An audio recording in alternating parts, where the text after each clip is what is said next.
Miarabantsika tonga soa amin'ity andro faharoan'ny online sing ity. Manantena izahay fa azo fitahim-pana maro indray isika raha hiara hiaino ireo fampianarana sy hiara hira ho an'ny tompo amin'ity anio ity. Ankafizo ary.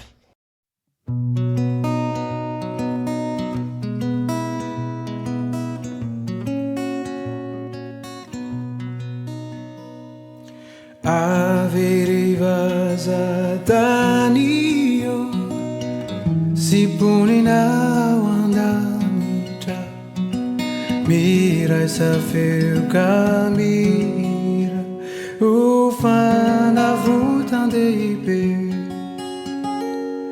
Zaya munzena marube dia vitare camidera Zaya munzena marube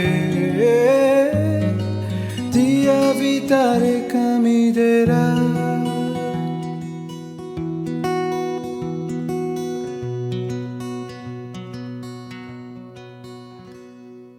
Avirifiangunano basandra turenife iderani panavuta ati anefitraziza irawampande anana nirasunisiuna irawampande anana nirasunisiuna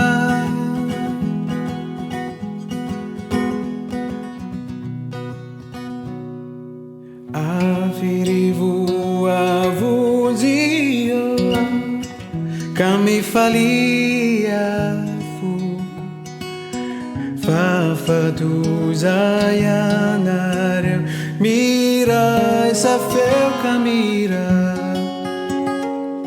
Derau famendica Ilainana vujandare Derau famendica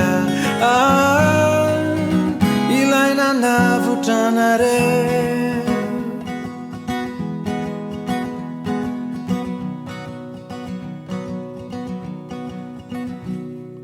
Aviri ulumberio Izay mandreny teniso Hoe manatona aizao Anio ny tompo mba fiteo Ny fitiavany valio Ny fiderany koirao Ny fitiavany valio Ny fiderany koirao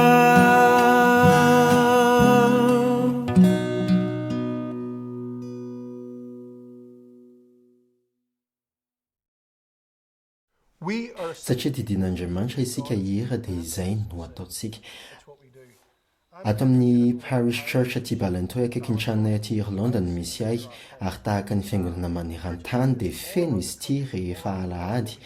Olona samy manana ny toetrany, ny sokatsy-taonany, ny tantarany no miara-miteran'Andriamanitra.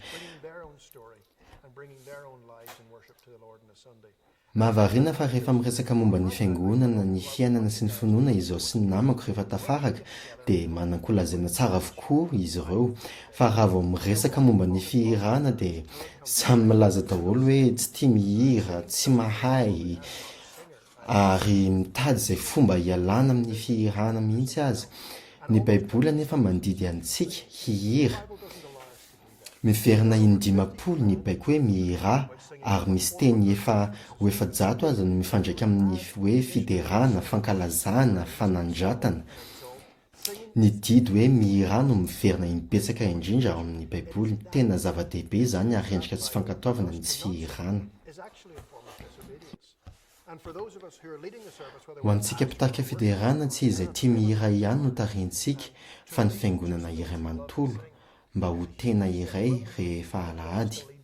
kanefa tsy didy natao ho arahina maina be fotsiny izany fa tena mahasoa antsika satria izany no lalàna tanteraka mitondra amin'ny fanafahana.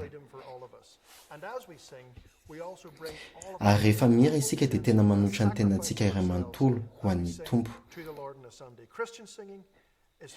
Tena didy fa tsy fandraisana andraikitra fotsiny ny fihirana isaka lahady, koa mihira firam-baovao an Jehovah ny fihirana azy eo amin'ny fiangonan'ny olona masina araka ny Salamo 7:70. Tsy mandidy antsika hira fotsiny Baiboly fa milaza amintsika inona no hirana. Ny fihirana eo amin'ny fiangonan'ny olona masina dia fanehoana ny mahafianakavian'Andriamanitra antsika ho tafaray indray androany. Tsy ampy ny filazana fotsiny hoe kristianina aho, ilaintsika ny fiarahana mihira izay lazain'ny Baiboly. Fomba hifampatsiahivantsika izay efa nataon'Andriamanitra ny miara-mihira, mampahery antsika izany rehefa malaina hiangona indraindray isika no ilay olona izay mifanandrify dabilio amintsika ohatra. Tsara miomana koa isika ho an'ny andro alahady mba ho tonga aloha ka afaka hifampihira. Laharam-pahamena ny fihirana fa tsy zavatra atao rehefa misy fotoana isika, ary ny mpitandrina sy ny mpitarika fidirana dia tokony hisafidy hira izay mifanaraka amin'ilay fotoana ny alahady sy mampatsiahy ny didy hoe mihira. Mandidy antsika ihany koa ny Baiboly ny aminy hoe inona no hiraina.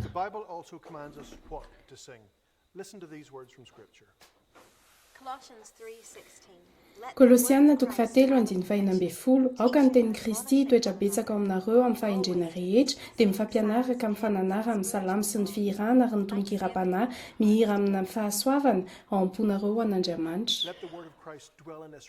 Aoka ny tenin'i Kristy toetra betsaka ao amintsika. Rehefa mihira isika, Andriamanitra no mpamorona sy mpiazona manana ny fahalehibeazana, ary koa Andriamanitra rain'ny fiadanana izay feno fiantrana, fitahiana, fitiavana izay tena maniry ny amela ny elontsika. Matetika nefa dia tena marivo ny rasafiditsika ho atao ao am-piangonana na mamelabelatra aloha hevitra izay metimety kokoa amin'ny saitsika. Fa tena zava-dehibe indrindra ny hirantsika, hira mampitoetra betsaka ny tenin'i Kristy ao amintsika, feno soratra masina mba ho maro ny mpanatrika ho voakasika ka hitadidy izany ao an-tsaina sy ao am-po.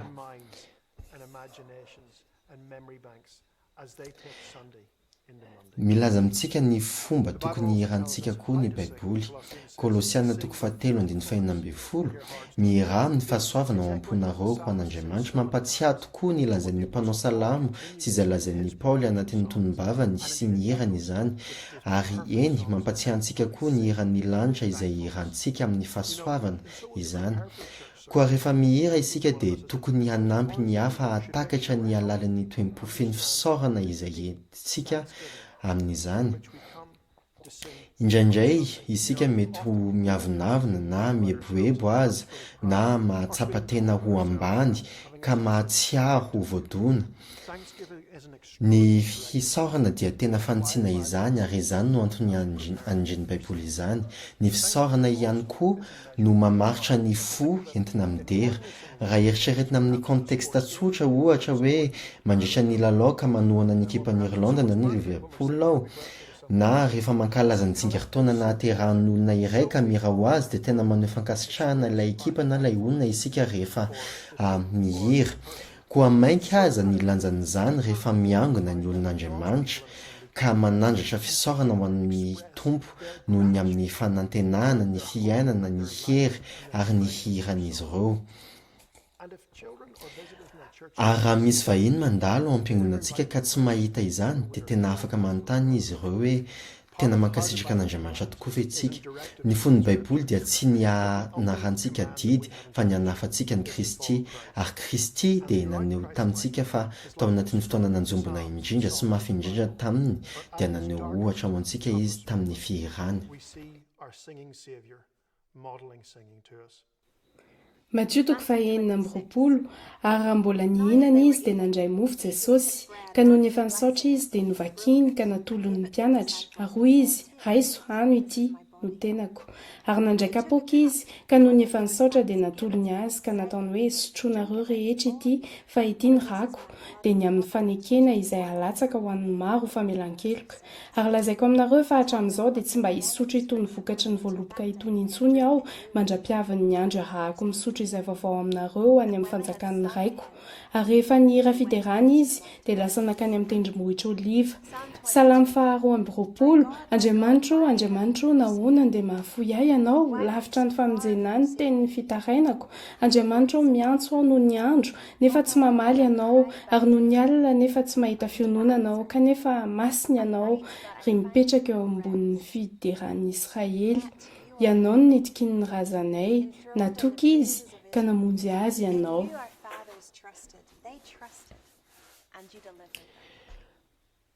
Mandidy atsika hihira ny baiboly fa ny tanjona dia ny hanahafantsika ny Kristy feno fitanisanany salamo ny tenin'ny Kristy ary nandritra ny fotoanany nanjombona sy mafy indrindra ny ainany tetỳ dia naneho ohatra ho antsika izy ambonin'izay rehetra izay dia tsy mahavonjy antsika ny fihirana fa mampitodika antsika any amin'ilay tokana mpamonjy antsika dia izay no antony hirantsika.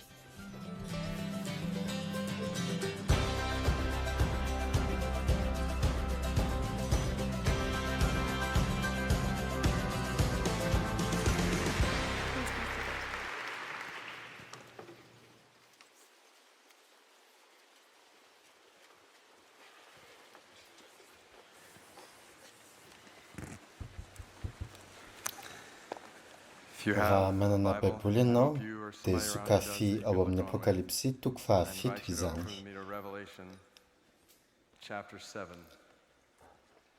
Mankasitraka fiainan'ny Kisa sy Christine aho noho ny finamananay sy ny fampaherezan'ny entin'izy ireo ho ahy sy Heather amin'ny fiainam-pianakaviana sy ny fiainam-panompoana ary voninahitra ho ahy ny nanasan'izy ireo ny tenako ho mpandray anjara amin'ity fotoana ity ny lohahevitra nomena ho zaraiko dia ny hiran'ny lanitra sy ny feon'ny firenena rehetra ary ny apokalipsy toko fahafito andin'ny pasifika hatramin'ny fahafito ambin'ny folo no andalana rodiny ena amin'izany.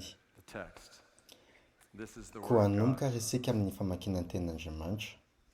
Rehefa afaka izany dia hitako fa indreo nisy olona betsaka tsy tambo isaina avy tamin'ny firenena rehetra sy ny fokom-pirenena rehetra sy ny olona ary ny samy hafa fiteny nitsangana teo anoloan'ny seza fiandrianana sy teo anatran'ny zanak'ondry ny akanjo fotsy lava sady ny tana sampandrofita ny an-tanany dia niantso tamin'ny fehamahery izy ho nanao hoe ny famonjena ny ho an'Andriamantsika izay mipetraka eo ambonin'ny seza fiandrianana sy ho an'ny zanak'ondry.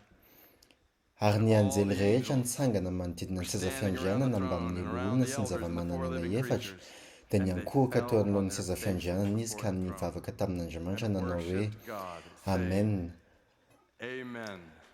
Ny saotra sy ny voninahitra sy ny fahendrena sy ny fisaorana sy ny haja sy ny hery ary ny faherezana ny ho an'Andriamanitra mandrakizay. Amen.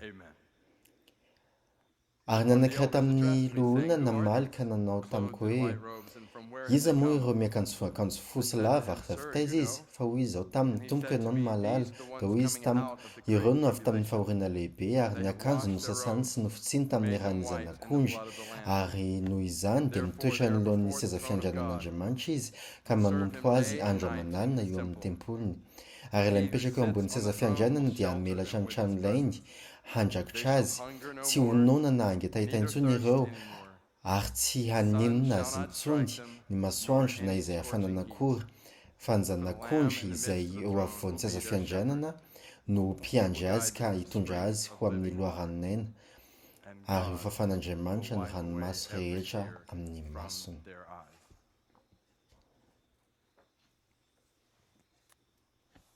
Mpikambana tamina tarika mpihira fiderana aho fony mbola mpianatry ny lycée.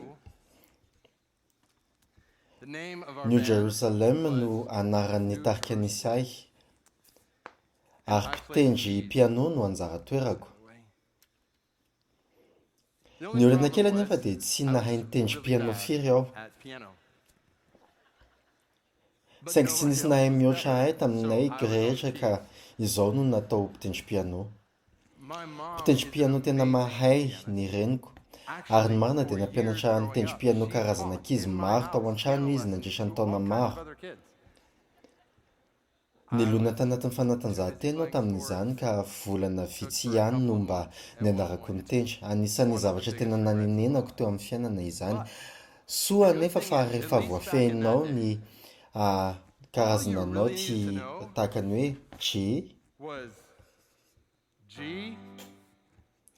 C ary ny D. Tamin'izany fotoan'izany dia tokony afaka hitendrera federany ianao. Misy naoty kely indraindray A ihany koa. Ohatran'ny tena nahery rehefa nampiasa ireo naoty ireo. Mbola tsaroako hatramin'izao nisy hira iray tena nankafizin'ny maro, tsy tena fomba fitendry Australiana fa saingy ny raina ihany. Lean on me ny lohateniny. Ka ho fahatsiarovana ny fahiny ary, amerina kely ny New Jerusalem aho. Raha sitraka reo dia andao mba hiara-hira amiko.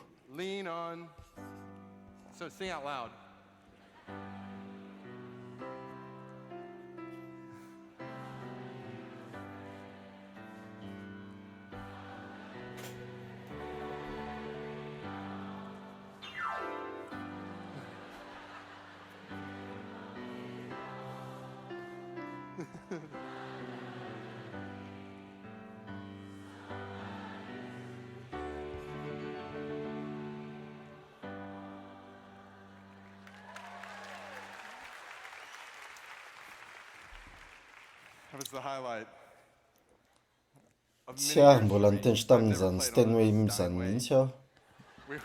Tsy mba nanana azy tony izahay tao amin'ny New Jerusalem. Zaho ary na dia tsy mivelatra loatra aza ny repertoara ampiasaiko. Eritrereto anie ny mety ho fahasorenana raha tokony hitarika ny fiderano kanefa tsy afaka nanao akory ilay nataoko teo. Jereo kely anie ny sarety aloha e. Eritrereto hoe misy 700 isanjaton'ireo naoty ireo no tsy eo.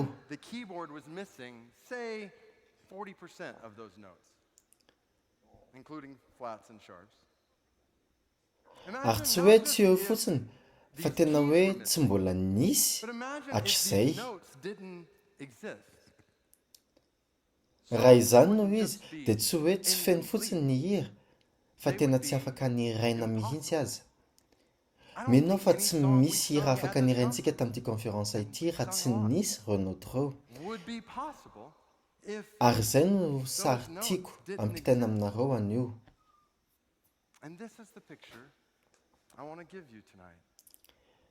Mino aho fa tia io andalana io isika. Mino aho fa tia ny sarin'izany hiran'ny lanitra izany isika. Saingy mahatsapa nefa isika fa tsy mbola afaka hihira io hira io satria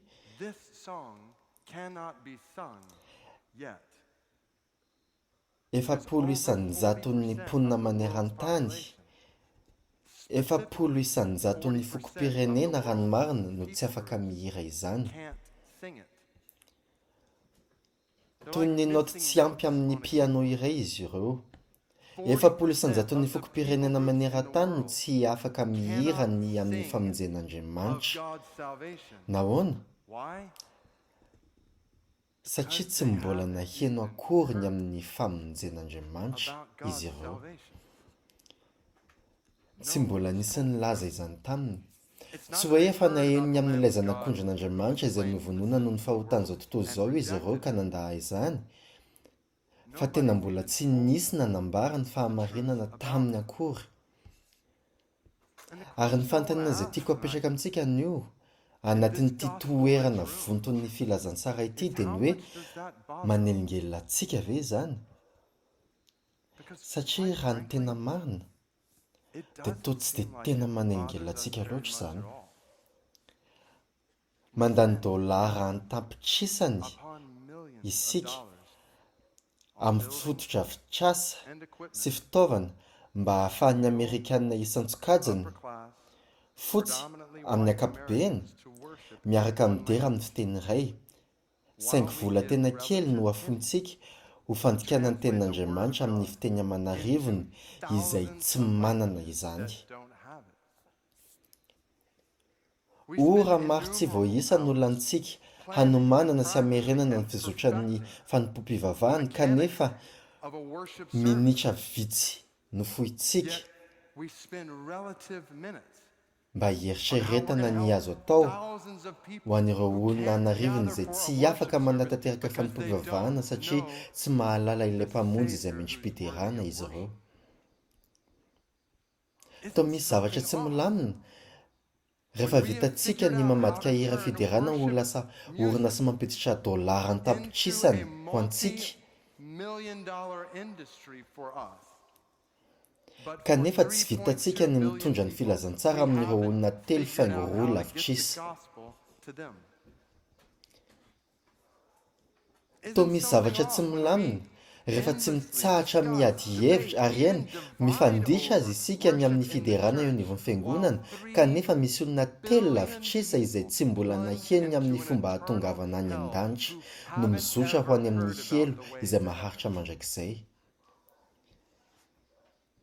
Apetraka amin'ny fomba hafa ary ny fanontaniana. Hatraiza no haniritsika ny hihira izany hiran'ny lanitra izany sy ny hahihenoana izany feon'ny firenendrehetra izany? Inona ny fanapahan-kevitra raisitsika? Hatraiza ny fahavononantsika hanovany fiainantsika, ny fiainam-pianakaviantsika, ny fianangonantsika ary indrindra ny fanompoantsika eo anivon'ny hira fiderana mba hihirana tokoa ny hiran'ny lanitra.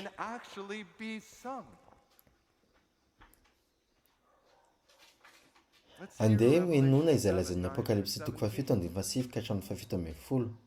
Raha fitiniko amin'ny fehezanteny iray io andalana io dia toy izao no ilazako azy. Inona ilay famarinana iray izay ambaran'Andriamanitra amintsika ao anatin'ity andalana ity?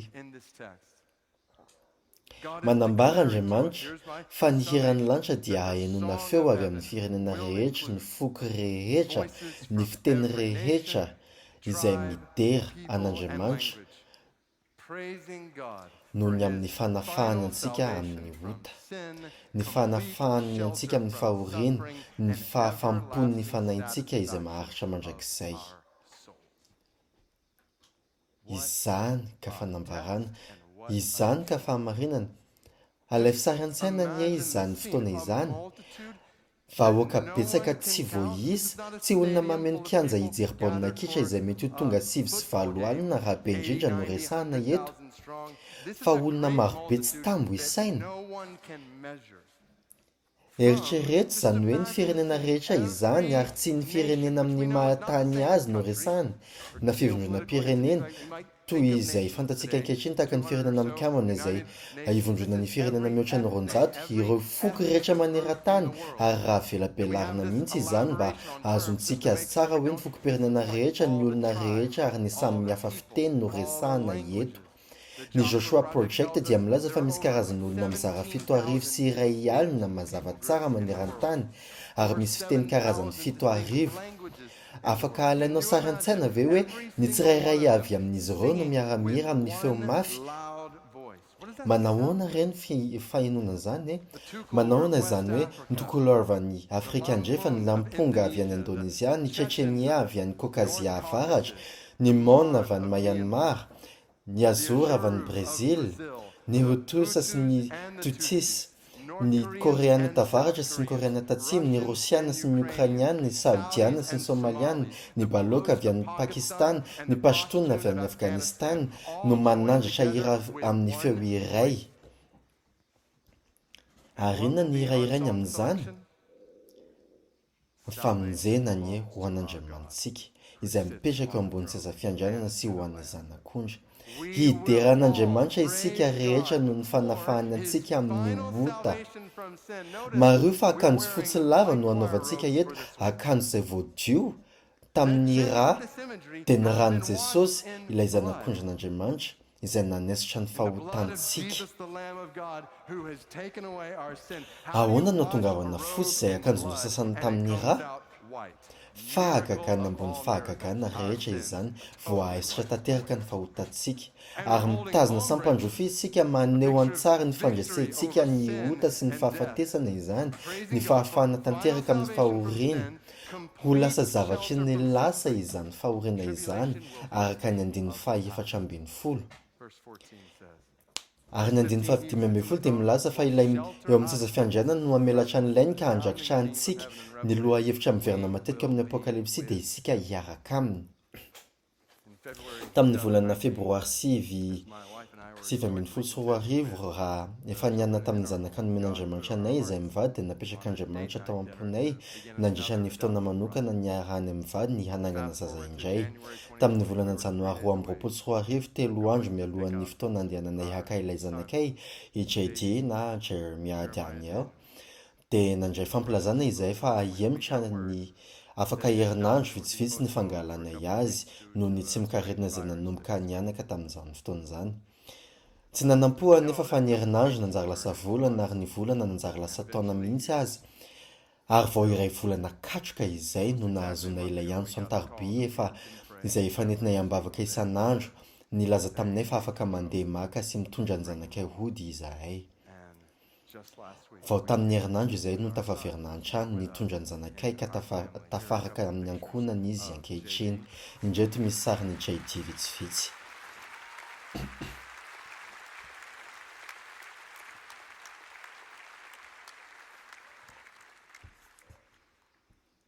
Mifanatritava amin'ny zanako aho. Mitondra vaovao tsara ho antsika izany tantara izany, mety handalo andro sarotra isika ity fa ilay raintsika any an-danitra mbola hitondra antsika ho any aminy tsy ho ela. Indray andro any dia hiaraka aminy isika ary izy toetra eo amintsika. Apokalipsy 1:20 dia milaza amintsika fa hita ny tavan'Andriamanitra isika ary anafoana mandrakizay ny fahoriana rehetra izy. Tsy hamely antsika intsony ny masoandro sy ny hafanana, tsy hisy aretina intsony, tsy hisy loza, tsy hisy homamiadana, tsy hisy tebiteby, tsy hisy fahaketrahana, tsy hisy fifandirana, tsy hisy ady, tsy hisy fanentenana, tsy hisy fahafatesana. Ifanatritava amin'Andriamanitra isika ary ho fafany ny ranomasina rehetra amin'ny masontsika. Fanafahana amin'ny ota sy ny fahoriana, fahafampony fanahitsika, tsy hisy hanohanana intsony ary tsy hisy hetaheta intsony. Jesosy ilay mpiandrondritsika no hitondra antsika hamoron'ny rano velona ary tsy ho sasatra mihitsy ny fanahitsika ny hanandrana hatrany ny hatsarany fahalebiazany ary ny voninainy.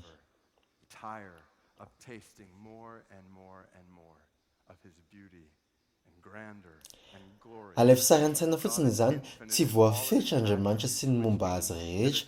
Midika izany fa na afaka taona maro aorian'izao andro izao azy, dia mbola hisy ho fantaritsika sy hifaliantsika hatrany amin'ny hatsarany, ny fahalebiazany sy ny famindrapony.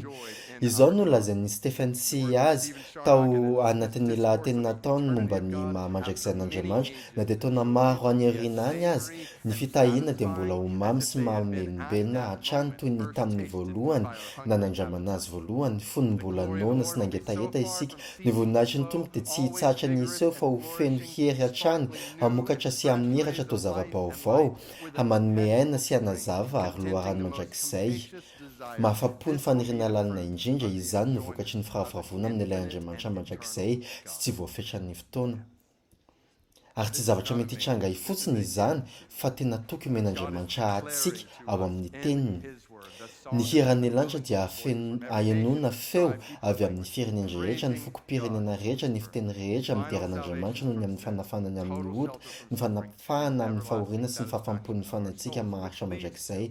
Raha mandinika io hiran'ny lanitra io isika dia mitarika antsika hamoaka hevitra roa izany. Voalohany, vahoaka 3 faingo roa lavitrisy ary karazany olona 7,000 no tsy afaka mihira io hira io androany, satria tsy nisy nanambara tamin'izy ireo ny amin'ny famonjen'Andriamanitra. Tsy mbola voakasiky ny filazantsara izy ireo. ampiseho saritany ahitana loko karazany 3 aminareo aho ety amin'ny toratsio. Ary manantena aho fa tsy vaovao amintsika ity saritany ity, ary tokony ho tena mahazatra ireo mpanaradian'i Jesosy izy ity. Ilay loko maitso dia manondro ireo toerana efa nandalovan'ny filazantsara, toerana nanorenana fiangonana ary nitoriana tamin'ny olona. Mazava ho azy tsy ny olona rehetra ao anatin'ireo faritra ireo no mpanaradian'i Jesosy, fa kosa ny olona rehetra ao anatin'ireo faritra ireo dia afaka mandre ny filazantsara. Ny faritra miloko mavo dia manondro ireo toerana mbola tsy tena voakasiky ny filazantsara. Matetika vao avy notoriana tamin'izany toerana izany ny filazantsara ka mbola tsy tena manana ny toerana, na ihany koa toerana izay tena nampianaka ny filazantsara kanefa lasa niendanja izany, hany ka tonga sarotra ny hahenon'ny olona ny amin'ny filazantsara. Ary ny faritra miloko mena kosa nefa dia manondro ny toerana tsy mbola voakasiky ny filazantsara, ary tsy manana fahafahana andre izany ny olona ao. Tsy mitovy ny olona very aty Nashville sy ny olona very any Somalia. Ny mahasamihafa azy dia misy fiangonana maromaro aty Nashville. Afaka mandre ny filazantsara ny mponao Nashville. Tsy misy fiangonana ary tsy misy kristiana malala ny filazantsara kosa ny Somalia. Izany tsy tokony ilazantsika hoe fa manenda ny olona tsy voakasiky ny filazantsara maneran-tany no resahantsika. Mba misy olona tsy voakasiky ny filazantsara koa any amin'ny toeram-piasako sy ny amin'ny fianaramonina misy ahy. Tsy olona tsy voakasiky ny filazantsara ireny. Ahoana ny ahafantarako izany? Satria ao amin'ny braonao misy azy. Eny amin'ny fiarahamonina misy anao ary afaka mandre filazantsara izy amin'ny alalanao. Tsy hisy olona tokony eritreritra indraindray hoe hay faritra maitso no misy ahy kanefa toa vitsy ny kristianao. Eritrereto ary ane ny faritra miloko mena. Amin'ny ankapobeny ny olona ao anatin'ny faritra mena dia teraka miaina ary maty kanefa tsy naheno mihitsy ny amin'ny filazantsaran'i Jesosy Kristy.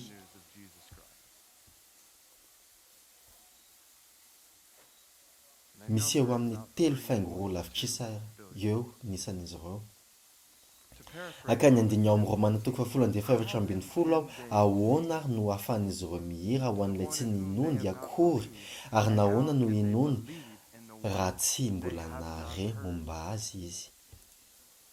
Ampiasa indray ilay kisarisary efa nampiasaiko tany aloha aho ary ny namako akaiky no nahinoko azy voalohany, nitoetra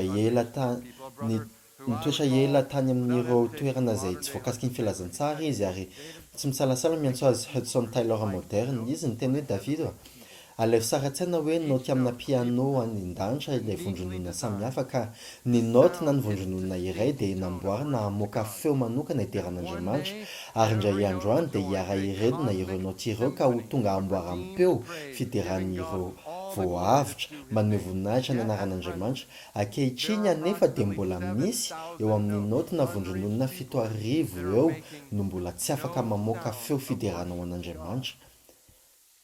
Azo antoka fa tsy mahafaly antsika izany. Azo antoka fa tsy tiantsika hiova izany. Ry raha lasa nabavy ao amin'ny tompo, sokafo ny masonareo anio, afaka miova izany. Ity no hevitra faharomen'Andriamanitra antsika anio dia ny tombo ny betsaka lavitra nanantsika naparehana ny filazantsara amin'ireo karazan'olona manerana izao tontolo izao, mihoatra noho ny tany aloha rehetra. Tena azontsika tsaina ve izany zavatra izany? Eritrereto ny tontolo nametrahan'Andriamanitra antsika raha ho an'ny fiangonana taonjato voalohany dia toa nofy ihany ny tombony ananantsika ankehitriny dia mitoriny tamin'ny firenendrehetra. Volana maro no lanin'i Paoly teny an-dalana raha hiala amina tanàna iray ka hifindra amina tanàna hafa, ary tsy voatery ho milamina hatrany ny diany. Tsy afaka nandray minona ahafahana miala amina toerana iray ary manidina eny habakabaka mba handehanana n'aiza n'aiza maneran-tany mandritra ny iray andro monja izy. Volana maro no lany anoratana taratasy aminosana izany ary ampanaterana taratasany amin'ny toeran-kafa, ary mbola volana maro ihany koa no andrasany mialohan'ny azona vany. Izaho sy anao dia afaka mifandray mivantana amin'iza na amin'iza manerana izao tontolo izao amin'ny fiteny isan-karazany amin'ny alalan'ny fitaovana ao am-pelantanantsika. Fivezivezena teknôlôjia fanatontoloana manana tombony betsaka lavitra isika naparihana ny filazantsara mihoatra noho ny tany aloha rehetra, ary ho fanampin'izany dia isan'ny vahoaka manan-karena indrindra isika. mianan-kehitriny raha mijery ny tantara mpitsabo mpampianatra enjeniera mpandraharaha mpanao fanatanjahantena mpanakanto manana tombony ahafahana miasa n'aiza maneran-tany isika mahita mpianatra ao ato ary misy amin'ireo no efa niresaka tamiko izay afaka mandany fialan-tsasatra na volana maromaro na koa taona maro andehanana mitory ny filazantsara ny amin'ireo toerana izay mbola tsy voakasika sady manana fahafahana anaraka lalam-piofanana izay manamora ny fandehanana any amin'ireo olona tsy mbola voakasika ny filazantsara na maneran'izao tontolo izao. Mahita mpisotro ronono ihany koa ao ato izay afaka mampiasa ny vola ny lalaovana golf amin'ny Florida na andehanana mitory filazantsara ny amin'ny faritra atsimon'ny Azia izay fomba tsara lavitra ahiananao ireo andro farany mialohan'ny aonanao amin'ny mpamonjinao. Fanampin'izany ny volany tapitrisany izay mandrafitra ny toe-bolan'ny fiangonana raha tsy ilaza afa-tsy ny an'ny fiangonantsika tsirairay eto aho izay afaka manohana ny fampelezan'ny filazantsara amin'ireo faritra miloko mena izay ireo any aty toe-javatra misy amin'ny fandikana baiboly ankehitriny manana tombony andika ny soratra masina na dia amin'ny ampahany azy amin'ny fiteny rehetra isika mandritra ny folo taona manaraka zavatra tsy mbola nitranga taloha mihitsy izany mitarika famporisihana ho antsika manoloana ny hiran'ny lanitra sy ny toe-java-misy maneran-tany ankehitriny izany andeha isika hivavaka hanome handeha handefa ary hihira toy ny tena maniry ny hiaina io apokalipsy toko 7 andiny 7 ka hatramin'ny 7 io andeha hivavaka ho an'izany isika atraiza ny lanjan'ireo olona mbola tsy voakasika ny filazantsara eo amin'ny fiainam-bavaka ao eo amin'ny fiainam-bavaky ny ankonanao sy ny fiangonanao impiry ianao no mivavaka ho an'ny fianaky ny voninahitry'Andriamanitra eo anivon'olona maneran-tany eo anivon'ny vondron'olona manokana mandritra ny fanompom-pivavahana tokony hanana toerana manokana eo amin'ny fanompom-pivavahantsika izany raha tiatsika ny iraina ny iran'ny lanitra dia andao hanome any amin'izay misy ny harentsika satria ihany koa no misy ny fotsika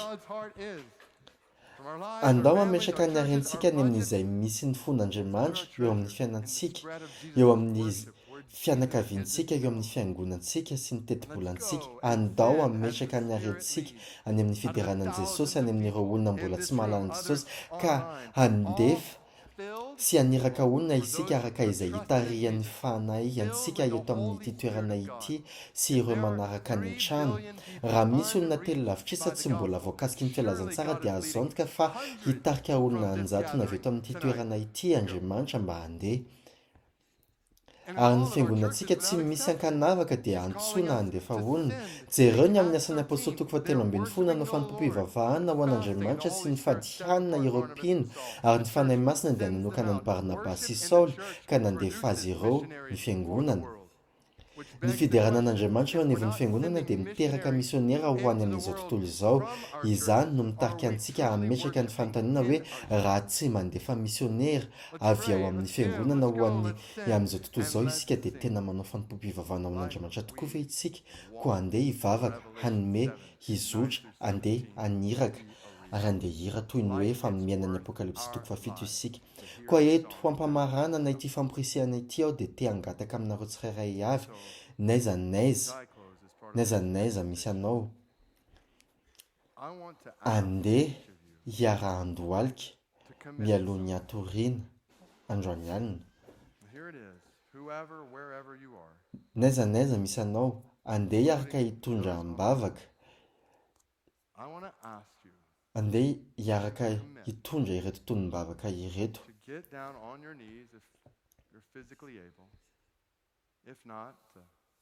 do whatever posture works best beside your bed tonight. Eo akaikin'ny fandrinanao androany alina Before you lay down alohan'ny hatorianao in that bed and pray two things.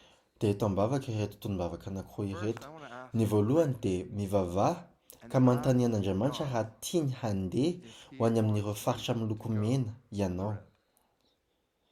Ny hira isika teo aloha ny amin'ny mahatompo an'i Jesosy koa manontania ny tomponao raha miantso anao handeha izy ary mino aho fa raha anarivony isika no miara-mandohalika mivavaka ny ho alina eto Nashville sy any amin'ny toeran-kafa if thousands of people bow on our dia hiantso anjantony beds in Nashville, and maro amintsika izy mba handeha. God will call hundreds of us to go.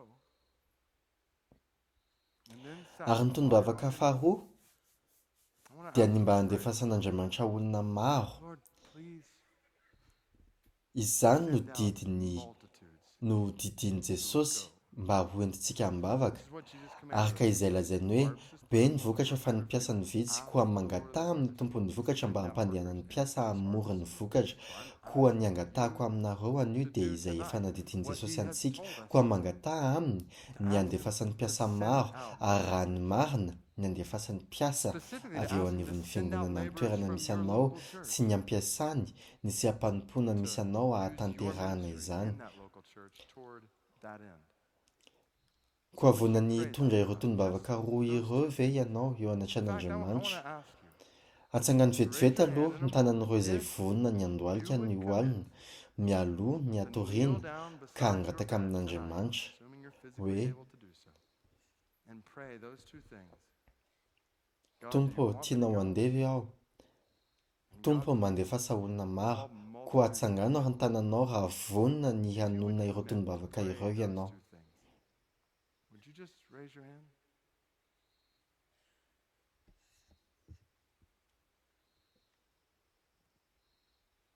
You can put your hands down. Afaka ampitinareo ny tananareo. And with that, Mandritra izany dia hiantso ireo rahalahy sy anabavy sisters to join me. ireto hiakatra ety aloha ety aho ka hira ilay hira hoe The Lord is my salvation. Ary te hanasanao hira izany hira izany. Ampieriseretana ireto zavatra roa ireto.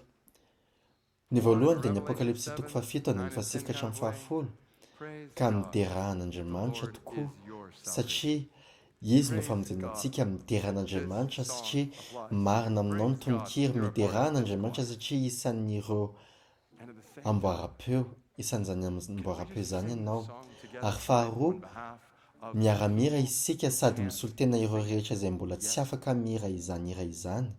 and as we Eo sing ampihirana their isika dia behalf, sady mivavaka mba ho tonga ny amin'izy ireo ny filazantsara ka ahafahan'izy ireo hiara hira amintsika ihany koa indray so androany. that they can sing it with us one day soon.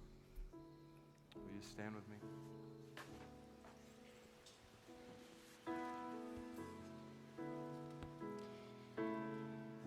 Ijoro miaraka amiko ety Shirley Hernandez hampiara-peo antsika rehefa tonga eo amin'ny andiny fahatelo sy fahaefatra dia hira amin'ny teny espaniola izy ka afaka manaraka azy ny sasany amintsika. Tao amina fiangonana ny toerana iray izay miteny espaniola ny aonako tamin'ny voalohany ary tena tsara feo tokoa izy ka dia fifaliana ho antsika ny nahafahany mampiara-peo antsika anio.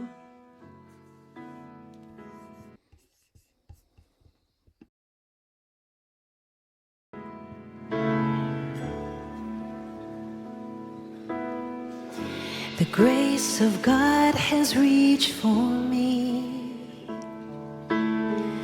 and pulled me from the raging sea, and I am safe on this solid ground. The Lord is my salvation.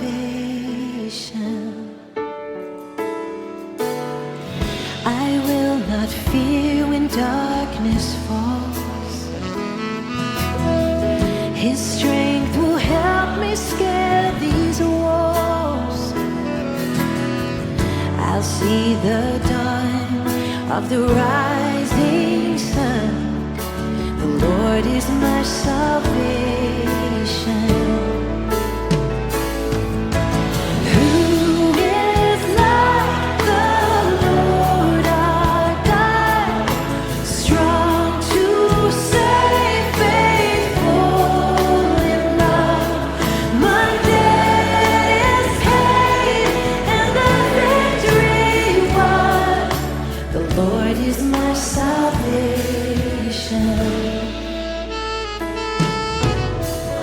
En Él mi esperanza está, pues sus promesas cumplirán. El cielo gris pronto pasará, mi salvación es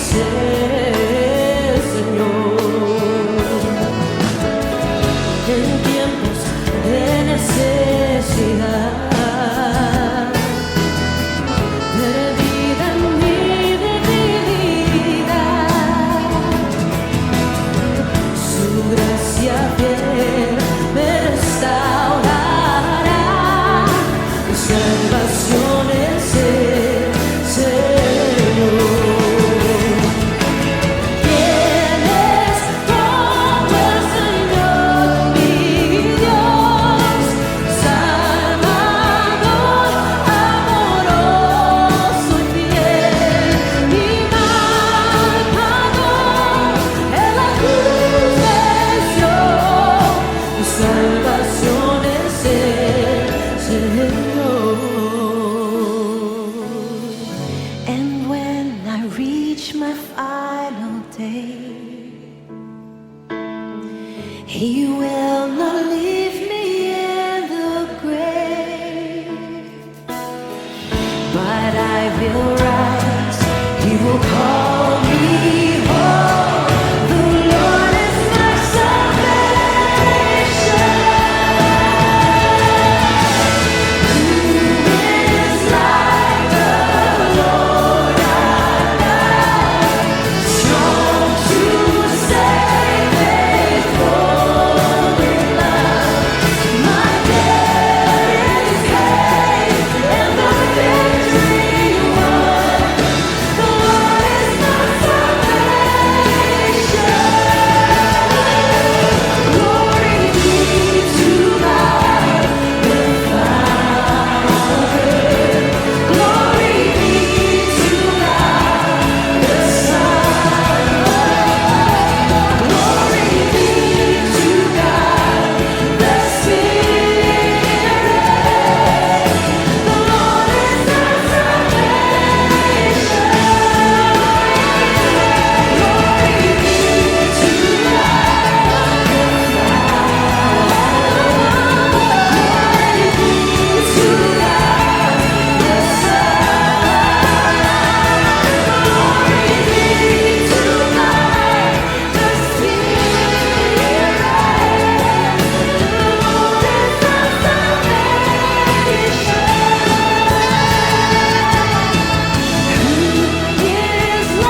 ry havana fifaliana lehibe ho ahy ny tafiaraka aminareo eto indray ity ngamba ny conférence singa fahatelo sa fahaefatra nataoko ary tena tsy androko matetika ny atongavana aty tamin'nyity no voalohany nandehanako tsy niaraka tamin'ny vadiko fa ny fotoana hafa rehetra izy dia miaraka amiko foana ary tena tiany loatra mihitsy ny fiarahana ny fiderana ary ny famelabelarana ny ten'Andriamanitra izay iarahana eto ny fanompona izay omen'Andriamanitra antsika dia tena faly aho tafiaraka aminareo eto hakateny avy ao amin'ny Isaia aho 7:7 izay anisan'ny tonkiran'ilay mpanompo nosoratan'ny Isaia. Anisan'ny zavatra manintona ny saiko rehefa mianatra manokana ny momba ny bokin'ny mpaminany ao amin'ny testamenta taloha aho dia ny fomba natanterahan'ny faminaniana tao anatin'ny tantara. Misy ny fantaterahan'ny faminaniana tao amin'ny tenan' Jesosy Kristy tompontsika, fa misy koa ny fahatanterahany faminaniana ao anatin'ilay antsointsika hoe vanim-potoanan'ny fiangonana izay naharitra efa 4 taona izao. Mahatalanjona indrindra ny fieritreretana hoe tena teny voasoratra tany aloha be tany no tanteraka arabaky teny ankehitriny. Mahagaga zany indrindra raha eritreretina hoe na ho an'ireo izay nanoratra aza dia tsy nahatakatra hoe tena manaitra ny fisainana ny teny nosoratana, fa izany no fomba fampiasan'Andriamanitra ny olombelona. Ny zavatra hitantsika voalohany ao amin'ny tonkiran'ilay mpanompo ao amin'ny Isaia 7:7 dia hoe miresaka momba ny Jesosy Kristy, fa indraindray koa miresaka momba n'izao vanim-potoana misy atsika izao. Ary Isaia 7:7 dia tena anisan'ny manambaran'izany. Mamela ahy hamaky aminareo ny 9 voalohany amin'izany toko izany dia avy eo ampidirintsika ho fakafakaintsika sy ho ampiaritsika amin'izany tenin'Andriamanitra izany. Isaia 7:7 miano ahy ry nosy ary atonga ilany ny sofinareo ry firenena lavitra. Jehova efa niantso ahy hatrany am-boka, hatry ny fony aho mbola tao ankibony neny no efa nankalazainy anarako, ary nataony tahaka ny sabatra maranitra ny vavako, tao amin'ny aliky ny tanany no nanafenany ahy, ary nataony zanatsipika voalambolambo tsara aho, teo amin'ny trano zanatsipikany no nanafenany ahy. Ary hoy izy tamiko, mpanompoka ianao ry Israely eo, izay entiko mampiseho ny voninahitro, fa ho kosa aho foana ny sasarako, zava-poana sy tsinotsinona ny nandaniko ny heriko, kanefa ao amin'ny Jehova ny rary ny tokony ho ahy, ary ny valy ny asako dia ao amin'Andriamanitro. Ary ankehitriny ho Jehova izay namorona ahy hatrany am-boka ho mpanompony, ampidina ny Jakoba ho ao aminy indray, sy amorena ny Israely ho ao aminy, fa mahazo voninahitra eo mason'i Jehova aho, ary Andriamanitro no heriko. Eny, hoy izy, mbola zavatra kely foana raha tonga mpanompoko haninandratra ny firenen'i Jakoba ianao sy ampody ny Israely sisa voaharo. Dia ity no teny amaranany azy hoe, fa omeko ho fanazavana ny jentilisa koa ianao mba ho famonjeko hatrany amin'ny faran'ny tanty.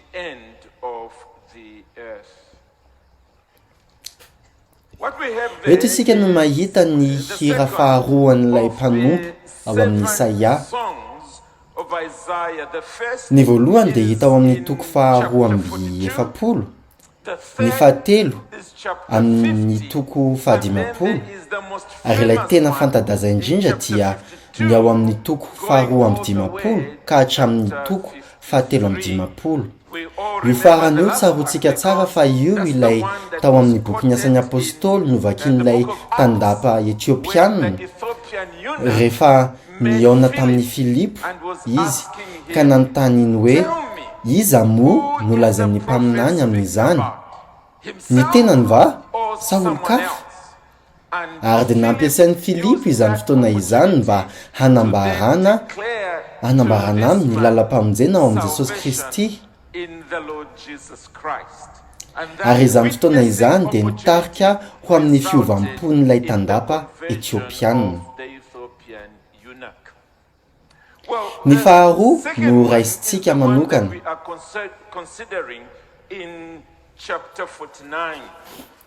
Ny toko fahasivamefapolo. Ao amin'ny toko fahasivamefapolo io dia ilay mpanompo mihitsy no miresaka momba ny tenany eto, mijoro vavolombelona ny amin'izay iraka nomen'Andriamanitra azy izy.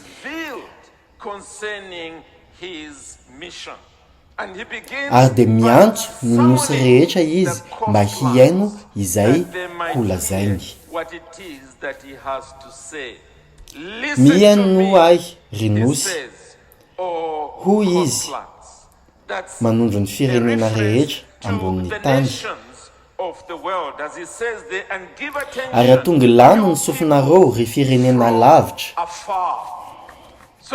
Ka tena miantso ny firenena rehetra izy ho avy ka hiaino izay zavatra holazainy. Ny hafatra voalohany ambarany. Ny hafatra voalohany ambarany dia hoe Andriamanitra no nanendry azy hitory-teny.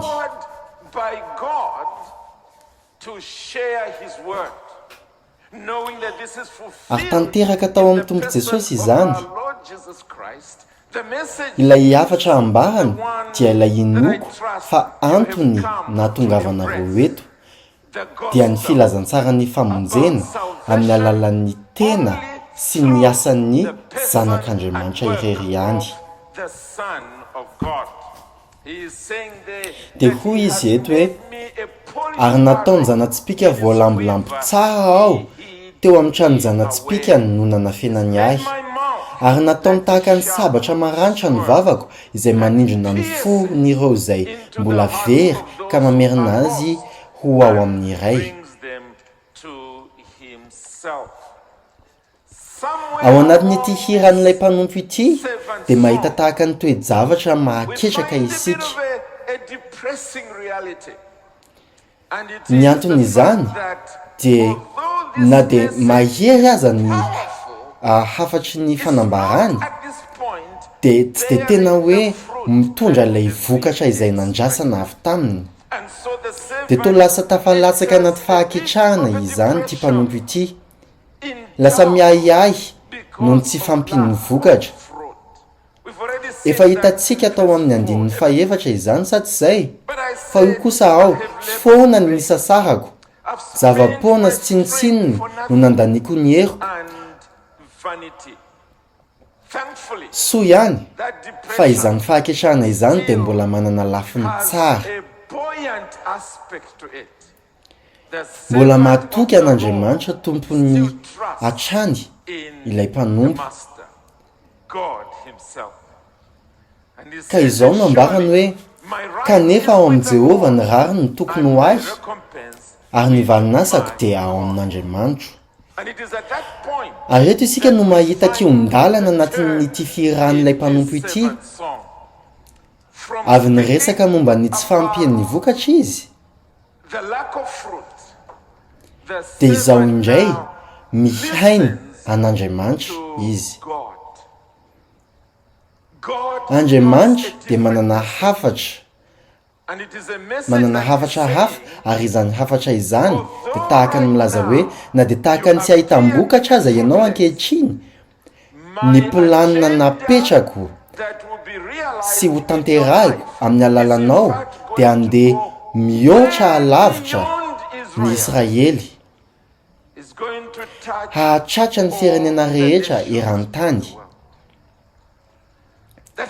mampitsangam-bolo azy zany because satria tsy miresaka fotsiny momba ny Jesosy Kristy but it often izany speaks fa miresaka ihany koa momba ny fiainana ny asa misiona men lehilahy sy vehivavy mandeha amina toerana samihafa eran-tany mitady ny fomba hizarany izany hafatra izany and many of them ary maro amin'izy ireo end no up tafalatsaka anatin'ity fahaketrahana ity having labored for efa niasa fatratra nandritra ny firy-taona kanefa zara raha mahita ny vokatry ny fisasarany God knows hain'Andriamanitra izay zavatra ataony what they need to do ary ny zavatra ilain'izy ireo atao dia ny mijery alavitra kokoa no izy ahita ankehitriny ka hibanjina ilay niantso azy ireo satria ny planiny nanapetrany dia be voninahitra mahenika zao tontolo zao ary tonga alavitra mihoatra izay takatry ny saintsika heverina imagine. Well, that's what happened. izay ary ny zava-mitranga amin'ity mpanompon'Andriamanitra ity God dia hoy Andriamanitra mantsy azy to his servant. eo amin'ny andiny fahaenina 6. It is mbola too zavatra light a kely thing foana that you should raha be my tonga servant mpanompoko to raise hanandratra up ny the fiarinan'i tribes Jakoba of ianao Jacob. Those are the ones ireo that efa are nambara ny initially fanatsony called ho aminy as we araka know ilay the efa sign. hitantsika teo amin'ny andin'ny fahadimy hoe hampidina any Jakoba ho ao aminy indray sy hamorinan'i Israely ho ao aminy izao izy dia milaza hoe mbola zavatra kely foana izany fa omeko ho fanazavana ny jentilisa koa ianao mba ho famonjeko Salvation may reach hatrany amin'ny faran'ny tany of the earth. This was izany teny izany dia 800 nambara years tany amin'ny before these valonjato words taona were fulfilled talohan'ny in the nahatanterahana of the tamin'ny servant of the nahatongavan'ilay Lord. mpanompon'Andriamanitra tetỳ tany About 800 valonjato years taona mbola tsy nahazava when akory none izany of this tamin'izany was fotoana really izany being realized. But let's fa andao press the arositsika fast vetivety forward aty just a aorina moment. aty ny fotoana Let's roa go arivo an taona extra taty aorina 2,000 years. Let's taonjato reach faharaiky the amin'ny 21st roapolo century. Let's come izany hoe into today. izao ankehitriny izao androany What are we seeing inona no now? hitantsika ankehitriny These ireo words teny ireo izay tonga mamokatra mahatratra ny tany rehetra amin'ny alalan'ny asa misiona karakarain'ny fiangonana through the ongoing missionary enterprise of the church. I think of mieritreritra ny momba ny Afrika aho there was the first anisan'ny effort of voalohany mission tamin'ny work izaky ny asa in what misiona we call ao anatin'ny the antsotsika hoe early church. vanim-potoana ny fiangonana taloha When tamin'ny fotoana hoe largely in tamina places toerana like tahaka ny Alexandria, tany Alexandria tany Egypta nisy fitombon'ny asan'ny kristianina of the Christian work, where toerana our izay tena nametrahana ny fundamental fotom-pampianaran'ny doctrines of the fiangonana Christian church kristianina were settled, and then dia avy eo Islam tonga came and swept tonga ny silamo ka namafa tanteraka ilay and toerana Christianity was ary efa almost saika adiny obliterated. tanteraka ny kristianisma Well, taorian'ny after the reformationna Reformation, new nisy efforts ezaka came in. vaovao tonga And this ary time tamin'izany it was dia on ny the tamin'ny west, faritra on the andrefana south, atsimo and sy on the atsinanan'ny east of Afrika Africa, and then no the voakasika west izany began to dia go avy dia nihitatra further hatrany and hatrany further inward. an-tanety tamin'ny alalan'ireo So olona tena nahafoy hatramin'ny self-sacrificing ainy individuals. That ilay zanatsipika maranitra izay vao noresahantsika teo dia nanomboka nanao ny lalany tao amin'ny kontinanta Afrika. the African continent. Historians Ny mpahay tantara actually ary ny marina aza misionera that dia mieritreritra hoe rehefa misasaka ny taonjato faharaiky amin'ny roapolo one ny iray ampahatelon'ny kristianina rehetra eto ambonin'ny Christian tany on the planet professing olona mitony tena ho kristianina dia ho avy ao Afrika avokoa I will homeko make you ho as a fanazavana ny light for the nation, jentilisa koa that ianao my mba ho salvation famonjeko may reach hatrany amin'ny faran'ny tany of the earth. What is mety tena staggering natalanjona ny Isaia if ny fahitana ny zava-misy tena mahatalanjona izany famarinana izany mba eritreretany hoe raha nataon'ny Isaia hosodoko izay izany teny izany mba ho hitany zavatra miseho ankehitriny tsy any Afrika fotsiny ihany akory fa eran-tany. Angamba izy teny hoe tena tsy fantatro akory ny zavatra voasoratro, mety nitiny zava-mahery angamba ao. Tena hoe mahatalanjona indrindra izany zavatra izany, be voninahitra, lehibe zany Andriamanitra izany.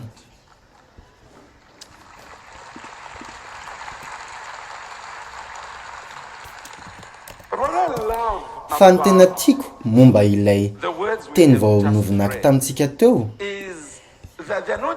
dia tsy hoe voasoratra amin'ny fomba sy endrika poetika ihany izy, fa tena fihirana iray, fihirana izay ankatoavin'ny fiangonana, ary izany no nahatonga ny fiangonana niantso izany andalana izany hoe fihirana ilay mpanompo, fihirana ilay mpanompo. Ary ny marina aza dia n'aiza n'aiza na renesana ity fanambarana momba ny Mesia ity dia fiderana hatrany no nasetry izany. Rehefa mitodika amin'Andriamanitra ny vahoakany dia mamaly ilay antso hoe miaino ahy Renosio, ary tonga ilany ny sofinareo ry firenena alavitra dia fiderana no asetriny. Tena be voninahitra izany zavatra izany satria raha ny marina dia ny fiderana no anisan'ny tena mampiavaka indrindra ny fiangonana kristianina, famantarana ny fiangonana kristianina eo anivon'ny tany izany fiderana sy fihirana izany. Dia Andriamanitra mametraka ny fiderana azy ao am-pon'ny olony. Ny nosy sy ny firenena alavitra dia mamaly amin'ny fiderana. Nanao fizarana tamina namako avy any Malawi aho omaly, manorina fiangonana aty États-Unis izy amin'izao, ary miavaka kely ny zavatra nizarainy tamiko. Andalana tanatina boky ilay izy dia miresaka mombana fiangonana avy eto États-Unis.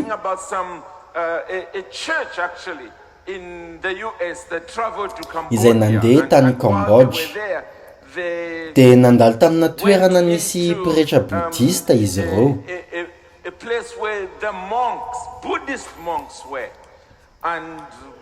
Dia somary natsiaro sahirana tsy dia nahazo aina ihany izy ireo nandeha tao amin'izany toerana izany, kanefa afaka nifampiresaka tamin'ireo pretra ireo ihany izy ireo ny farany, ary tapa-kevitra ny hizarany hirana izy ireo hira kristianina. Dia tamtampoka teo ny iray tamin'izy ireo nanontany fotsiny hoe ary maninona raha mba zarainareo aminay koa ny hiranareo?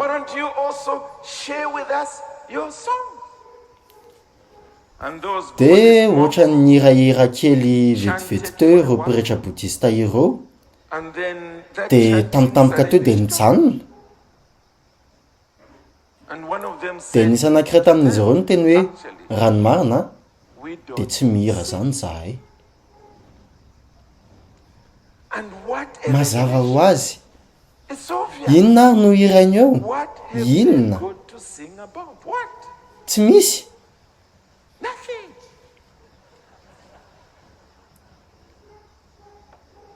Vao tapa-bolana lasa izay no nanaovana ny conférence isan-taona tany Afrika, ary mandray vahiny maro avy amina firenena samihafa izahay amin'izany fotoana izany, anisan'izany ny Amerikanina. Dia rehefa tafiaraka izahay dia hoy ireo Amerikana ireo mantsy hoe ianareo zareo tena mihira. Tena tia mihira ny Afrikanina amin'ny lafiny anankiray, mbola ho jerentsika manokatra izany raha riva.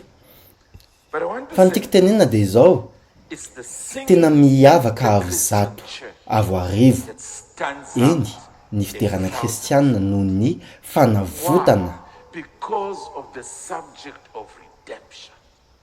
redemption. ny fanavotana, The blood ny rany of Kristy Christ izay manadio ny mpanota cleanses amin'ny sinners fahotany from all rehetra, sin. That gives izay manome hope fanantenana ny for amin'ny the farany. future. And this is the Ary izany no appeal antsoavo that you izay find hitantsika ao in this anatin'ity andalana particular ity. chapter. Mihaino Listen to ahy me, Renusio, O coastlands, and ary give atongo lany attention, ny you sofinareo ry people firenena from afar. lavitra. And the servant Ary ilay is mpanompo told, dia ilazana hoe I will homeko ho make fanazavana you ny as a light jantilisa to the koa ianao nations, mba ho that my famonjeko salvation hatrany may amin'ny reach to the faran'ny end of tany. the earth. Allow me to put it Mamela this way, ahy as I amarina close. amin'ny hoe Do you te hanana want fo to midera ve ianao? have a singing heart? Come Manatona to this an'ilay servant, mpanompo the Lord Jesosy Jesus Kristy Tompo. He Izy irery ihany is able dia to afaka make manova that ilay fonao vato journey feno fahaketrahany to ho sing tonga in feno such a way fiderana, that you hany ka tsy hisy hahasakana anao hihira ho azy the great. na dia ny fasana azy. But number two, Fa ny faharoa dia izao, it is this. Let's aoka make sure isika we ho are the tena channels fantsona through which the ho an'ilay servant mpanompo who is nasandritra ho now mpanjaka King ny of mpanjaka kings and Lord sy of tompon'ny lords, tompo, the Savior ilay of mpamonjy ny his olombo elect fidiny. people. Let's Aoka make isika ho sure that we fantsona are the hahatratraran'ilay channels through zanatsipika which maranitra that ny firenena rehetra.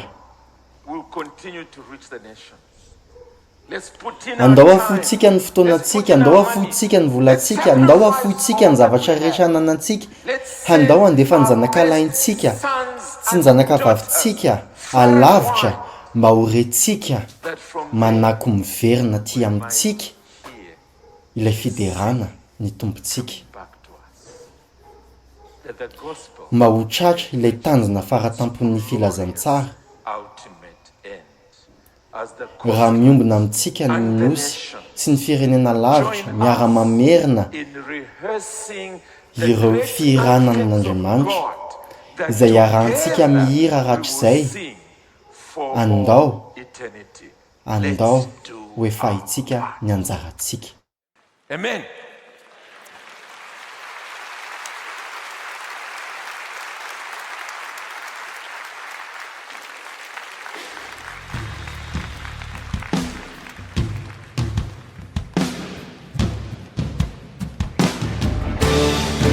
Stand.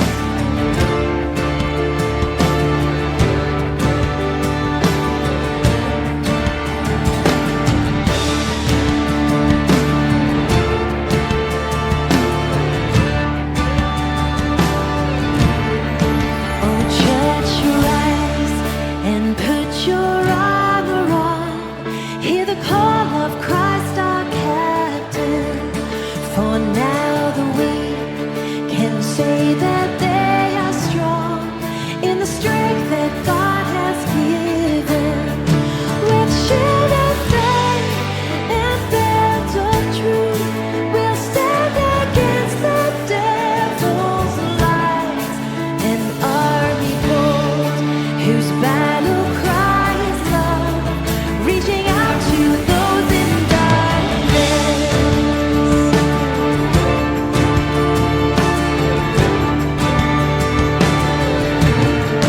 Our call to war, to love the captive soul, but to rage against the captive, and with the sword that makes the wounded whole, we will fight with faith and valor.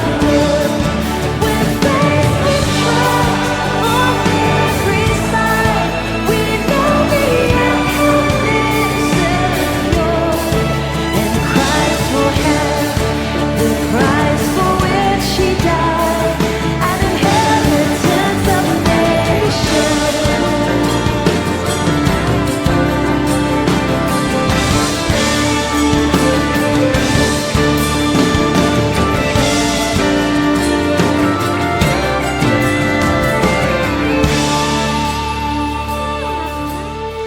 Come see the cross where love and mercy meet as the Son of God is stricken.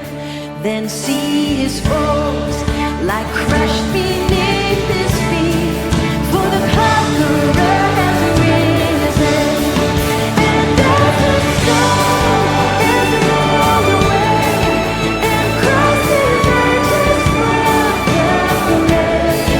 This victory must continue till the day every eye and heart shall see his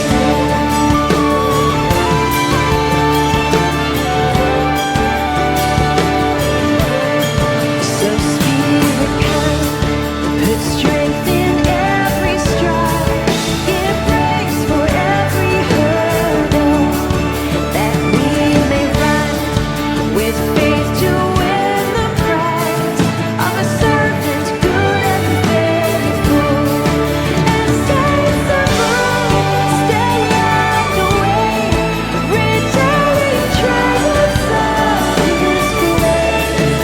We hear their calls and hunger for the day when with Christ we stand in glory.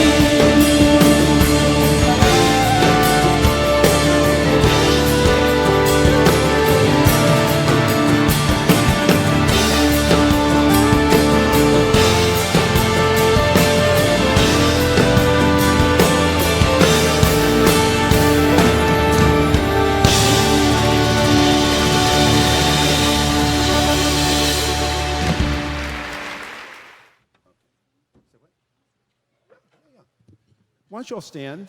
And if you don't know Spanish, it's okay. We're going to do this in English and Spanish. And the they're usually loud.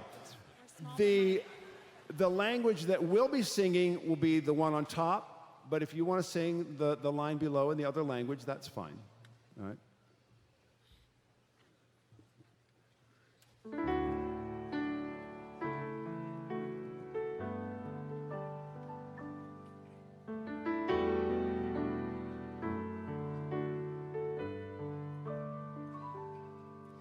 Oh Lord, my rock and my redeemer, greatest treasure of my longing soul. My God, like you there is no other. True delight is found in you alone. Your grace, a well too deep to fathom. Your love exceeds the heavens' reach. Your truth, a fount of perfect wisdom, my highest good and my unending need. Señor, mi redentor y roca, gran tesoro de mi corazón, mi Dios, como tú no hay otro, solo en ti hay gozo y salvación. Tu amor más alto que los cielos y tu gracia más honda que el mar. Tu ley es mi sabiduría, mi bien mayor y mi necesidad.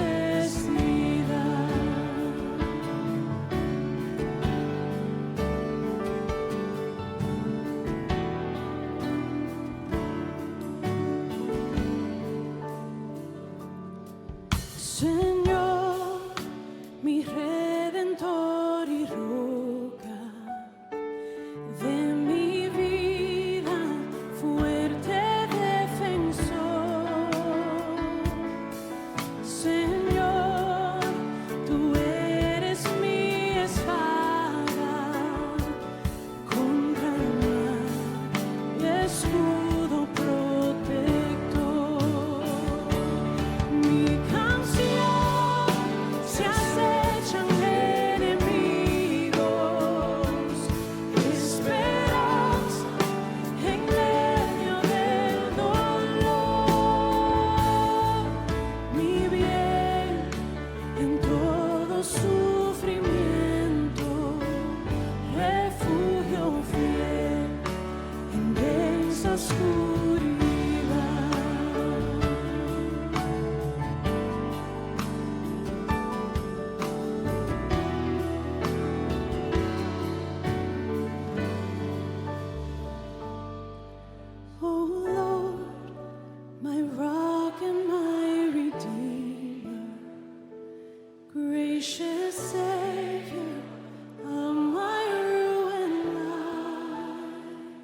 cross laid on your shoulders. In my place, you suffered, bled, and died. You rose, the grave and death are conquered. You broke my bonds of sin and shame. You rose, the grave and death are conquered.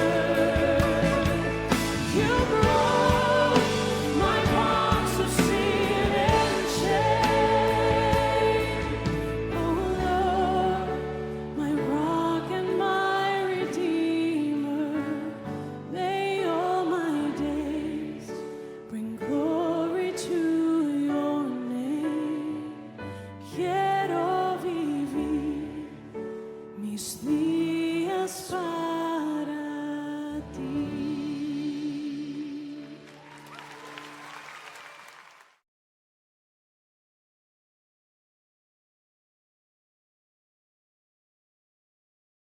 Ato amin'ny Balantau Church isika izao izay ahitana ilay varavarankely mpitaratra maro loko tsara tarehiny masonda Patrick ary taka ireo misionera tsy tamboisana maneran-tany dia nitondra ny finoana kristiana tamin'ny alalan'ny fampianarana sy ny fihirana izy. Eny tokoa anisan'ny fihirana malaza indrindra teo amin'ny tantaran'ny finoana kristiana ilay hira hoe Saint Patrick Breastplate. Fantatry masindasy Patrick fa tadiditsika sy iainantsika ary zaraintsika ireo fahamarinan'ny filazantsara rehefa iraintsika. Mazava ho azy fa fijoroana ho vavolombelona ny amin'izay inontsika hatrany ny fiarahantsika mihira. Ny fanontaniana mipetraka dia ny hoe tsara ve ilay fijoroana vavolombelona rehefa miangona isika moa ve isika miteny amin'ireny olona ireny hoe tena inontsika tokoa izay iraintsika moa ve ny hirantsika tena maneho an'Andriamanitra sy ny filazantsara. Ny Jiosy nalala tsara fa teny ao amin'ny lalàna manambara fijoroana vavolombelona ny hoe fa naiza na aiza no iangonan'ny roa na telo. Araka izany rehefa mihira isika dia mijoro ny vavolombelona hatrany. Raha mivoaka eto ianao ka mijery ny ranomasina dia ahita ny Ekosy ary iray amin'ireo mahery fonay Eric Liddell. Tantaran'ilay horonantsara hoe Chariots of Fire ny tantaran'ny Eric Liddell nandrisan'ny lalao olimpika tao Paris tamin'ny 1927 dia niova taranja tamin'ny fotoana farany izy ka ny faninana hazakazaka 700 metatra ary nahazo medaly volamena. Raha nalasaka tao rin'izay dia nanapa-kevitra izy ny ho an'ny Chine ary rehefa voapanga ho mpamadika ary raha mbola atao Waverly Station atao Edinburgh izy dia nasaina hanao veloma ireo olona marobe nameno ny lalana sady alain'ireo mpanao gazety tsara ary raha nasaina ny teny izy dia nanomboka ny hira hoe naiza naiza dia hanjaka Jesosy, na aiza na aiza dia andalovan'ny masoandro. Na takatra ny mazava-dehibe ny fihirana ny kristianina ao anatin'ny fijoroan'ny vavolombelona.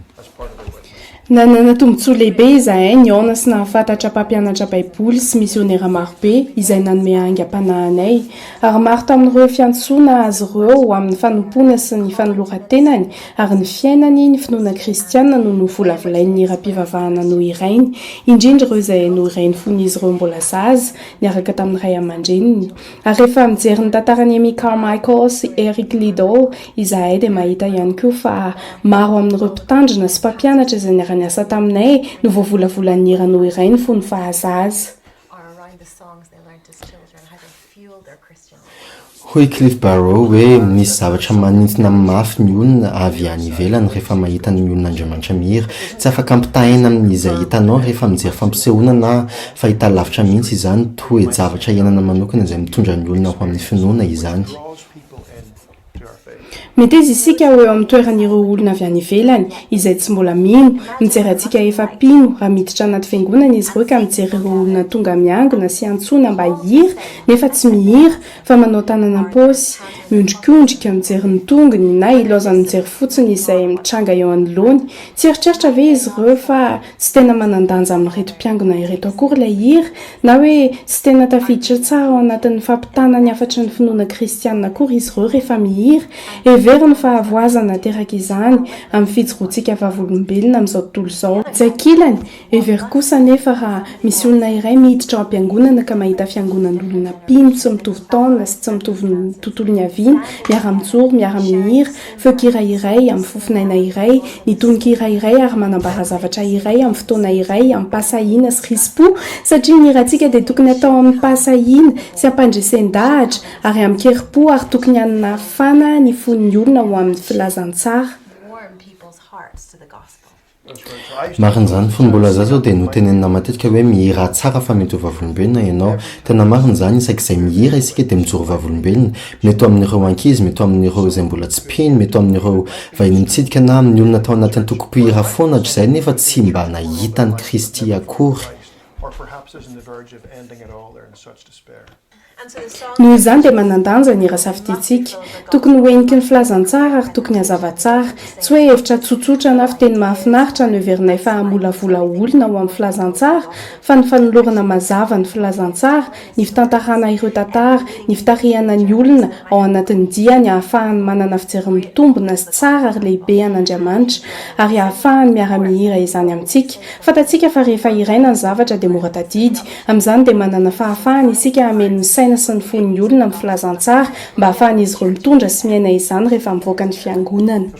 Mazava ho azy fa tamin'ny nanoratana ilay hira hoe ny Christ alone dia nahazo kiana izay hoe tsy manampy ny olona ny tsy mpino ilay hira satria fenten'ny teolojika. Mbola nieritreritra ny hanoratra tantara-tsehatra izarana ny filazantsara amin'ireo olona tsy mpino ao, kanefa toa betsaka ny olona nandray ny filazantsara raha no iraina io ireo tamina mariage na fandevenana na noho ny fangatana sy ny fandraisam-peo manokana. Koa andao io tsika ataotsika azo antoka ka fa eniky ny filazantsara ny hira izay viditsika, ary tsy izany ihany fa aoka ho tsarontsika fa ny hirantsika manosika antsika ao amin'ny hiraka. Isa-taona izahay dia manatanteraka fitetezam-paritra ao Amerika antsoina hoe Irish Christmas, andrindranay sy hiranay ireo hira krismasy manamarika ny finoana kristianina. Tononkira tsara indrindra voasoratra hatramin'izay ny sasany amin'ireo hira krismasy ireo. Afaka hitoriana ny filazantsara ireo hira ireo izay efa tafiditra anatin'ny kolosaintsika ary fantatry ny olona sy manintona ny sainy hifantoka amin'ny tonony. Ary araotana ny krismasy satria fotoana ametrahan'ny olona fanontaniana bebe kokoa sy mandrisika azy ireo hiaino sy hanatona mba handre ny filazantsara. Toy izany ihany koa dia araotana ny fotoana rehetra ao am-piangonana hirana hira krismasy ary mila tsy adinoina ny mampiasa ireny hira ireny ary mampita azy ireo amin'ny taranaka ho avy. Nanana tombony izay niara-niasa tamin'ireo namanay ao amin'ny OMF hanampy hiana tsara ilay hira hoe Facing the Task Unfinished, nosoratana tamin'ny 2017 nandrisan'ny faraherin'ny fanenjehana tao Chine tamin'ny fotoan'andron'ny communisme. Nanoratra io hira io Frank Houghton eveka ny faritry Sichuan ao Chine. Iantsona ireo misionera ankantsinina nomboka teo dia nisy olona efajato isa nafoy ny fiainany mba hitondra ny filazantsara ao any Chine, tonga isan'ireo hetsika fitoriana filazantsara lehibe indrindra teo amin'ny fitantarazanak'olombelona izany. Ary taona vitsivitsy lasy izay dia niaona tamina vehivavy antsoina hoe Lydia Song avy any Korea Atsimo izahay. Mpikambana ao anatin'ny seha-mpanompoana ao Chine izy izay miezaka ny amaly ny soa natao tamin'ireo mpino sinoa ka miezaka manatratra ny isan'ireo misionera tonga tao Chine hitondra ny filazantsara mba handeha ihany koa hanao toy izany rahan'izao tontolo izao. Ary nampiseho ahy orona tsara tamin'ny findainy izy mampiseho konferansa tao Korea Atsimo ahitana azy mihira ilay hira hoe Facing the Task Unfinished. Hira natao hanentana ny mpino tandrefana ho an'ny Chine hitondra ny filazantsara izy io, ary ankehitriny kosa io hira io dia ampiasain'ireo mpino an'ny Chine hitoriana filazantsara maneran-tany. Tena nanandanja tamin'ireny fotoana ireny ny hira ny fahamarinana mba handrisika ny fitombon'ny mpino amin'ny alalan'ny hirantsika. Ao anatin'ny taonjato mampientanentana indrindra ara-tantara ho an'ny kristiana no misy antsika ankehitriny mitombo ny kristiana maneran-tany vao vadika amin'ny fiteny maro ny baiboly maneran-tany ny fifandraisana sy ny serasera saingy mila hira mameno ny fo amin'ny fahamarinan'ny finoana kristiana isika rehetra mihoatra noho ny teo aloha. Nahoana isika no mihira? Izany no mahatonga antsika mihira.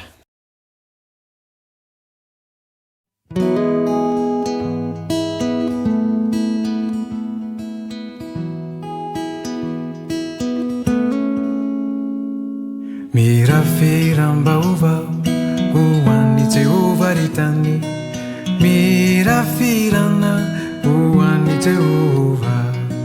Diambarao, diambarao, ambarao, ambarao tetilisany voninainy miravirana firambaova mirafirana mirafirana mirafirana hoan'ny Jehova ritany